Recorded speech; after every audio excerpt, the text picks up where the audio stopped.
दोस्तों, आज मैं आपको एक ऐसी सच्ची कहानी सुनाने जा रही हूं जो किसी फिल्म की स्क्रिप्ट से कम नहीं है। ये कहानी है आरव शर्मा नाम के एक भारतीय युवक और एक अरबी महिला लैला हमदान के बीच के अनकहे रिश्ते की। एक ऐसा रिश्ता जिसे कभी नाम नहीं मिला, लेकिन जिसने दोनों की जिंदगी हमेशा के लिए बदल दी। आरव भारत के हरियाणा के एक छोटे से गांव से था। 23 साल का ये लड़का अपने परिवार की गरीबी से परेशान होकर रोजगार की तलाश में अबू धाबी चला गया। उसने अपने खेत गिरवी रखकर एक एजेंट को पैसे दिए थे। उम्मीद थी कि वहां काम मिलेगा, पैसा कमाएगा और एक नई शुरुआत करेगा। अबू धाबी की दुनिया उसके लिए किसी सपने जैसी थी। ऊंची इमारतें, चमचमाती गाड़ियां और अमीर लोगों का वैभव।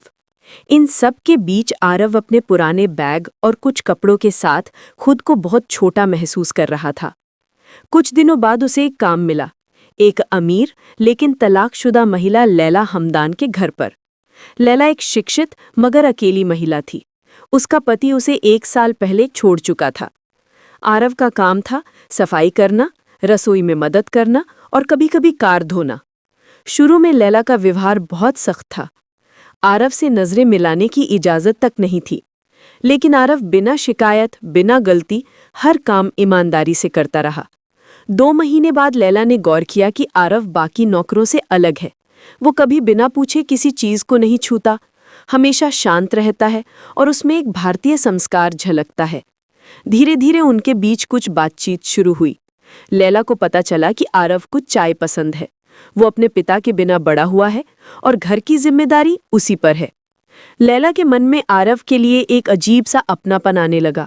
वो उससे बातें करने लगी, उसके साथ बैठकर खाना खाने लगी और यहाँ तक कि घर के फैसलों में उसकी राय भी पूछने लगी। अब दोनों के बीच एक अनकहा रिश्ता बनने लगा था। एक ऐसा रिश्ता जो शब्दों से नहीं, एहसासों से जुड़ा था। एक रात जब बाहर बारिश हो रही थी, बिजली चली गई थी। आरव मोमबत्तियां जलाने निकला तो देखा कि लैला बालकनी में बैठी है, थोड़ी उदास, थोड़ी खोई हुई। उसने हल्के स्वर में पूछा, आरव, क्या तुम्हें कभी किसी ने प्यार से देखा है? आरव मुस्कुराया और बोला, मैडम, हमारे जैसे लोगों की जिंदगी में ऐसी बातें नहीं होती। लैला ने कहा, शायद इसीलिए तुम सच्चे लगते हो, क्योंकि तुम दिखावा नहीं करते। उस रात दोनों देर तक बातें करते रहे। लैला ने अपनी अकेलेपन का दर्द बताया और आरव बस सुनता रहा।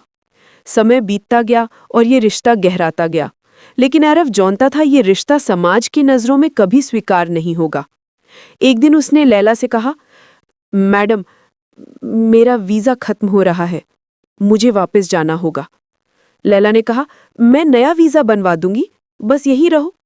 आरव ने धीरे से जवाब दिया, मैं नौकर बनकर रह सकता हूँ, लेकिन किसी के अकेलेपन का सहारा नहीं बन सकता। लैला की आंखों में आंसू थे। उसने बस इतना कहा, अगर कभी लौटो तो मुझे याद कर लेना। आरव वापस भारत आ गया। सालों बीत गए। अब वो अपने गांव में एक छोटी सी दुकान चलाता है। एक दिन उसके मोबाइल पर एक संदेश आता है, हाय आरव, दिस इज लैला। आरव मुस्कुराता है, फोन बंद कर देता है और आसमान की ओर देखता है। कभी कभी कुछ रिश्ते ऐसे होते हैं जो नाम नहीं लेते, पर हमेशा दिल में बस जाते हैं। ना इजहार, ना वादा, बस एक खामोश जुड़ाव जो उम्र भर साथ रहता है। दोस्तों, सोचिए, क्या हर रिश्ते को नाम देना जरूरी होता है? अगर ये कहानी आपके दिल को छू गई हो तो कमेंट में लिखिए, एहसास ही असली रिश्ता है। और वीडियो को लाइक और शेयर करना मत भूलिएगा।